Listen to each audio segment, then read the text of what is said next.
Hey Sylvia, how's it going? Good, but you should have seen what Clover did today. Uh-oh, what did crazy Clover do now? She called the judge of an art contest she entered a scumbag. Oh, great. I did not need to know that, Sylvia. Yeah, it was definitely not a pleasant experience for poor Clover. Did they get it on film? No, but everyone said she did it and they got a picture. Oh my gosh, I've got to ask Clover about that. Oh, she'll love that. Clover, did you really do this? Well, shut up, you pitiful shrimp with the monkey marshmallow mentality.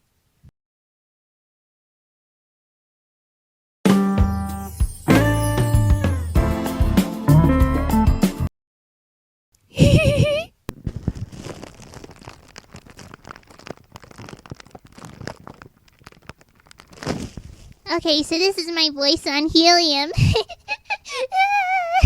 sorry to crack myself up with this stuff. I hope you like it. Happy birthday to you. Happy birthday to you. Happy birthday, dear Pep. Happy birthday to you. I hope you enjoyed this. Bye now. Bye.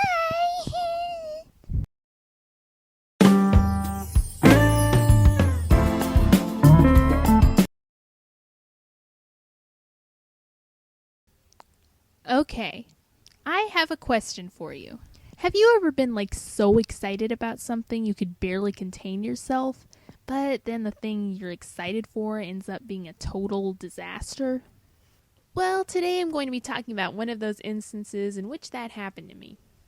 So, when I was 11 years old, about 6 years ago at the time I'm recording this, I went to a camp at the Museum of Science and Industry, or the MOSSI.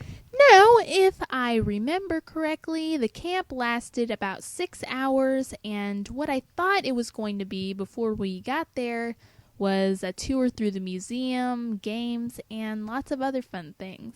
But little did I know, I was in for one of the worst nightmares of my entire life. I had been to the MOSSI itself many times before, and had an absolute blast every time. But I had never been to one of their camps before, so I was really looking forward to it. After my parents and my brother dropped me off at the place, the first people I was confronted with were a lot of really loud kids and a very cranky-looking teacher. Though, considering the way the children were behaving, I couldn't really blame her. So yeah, right off the bat, I was extremely uncomfortable. So I simply went off to a corner and sat all by myself as the rest of the children kept on running around me and screaming as the teacher looked on disapprovingly. Meanwhile, I was feeling ashamed of myself just for being the same age as the rest of the kids there. The next thing I knew, I and the rest of the children were being ushered into a small room where we ate our pizza and had some soda.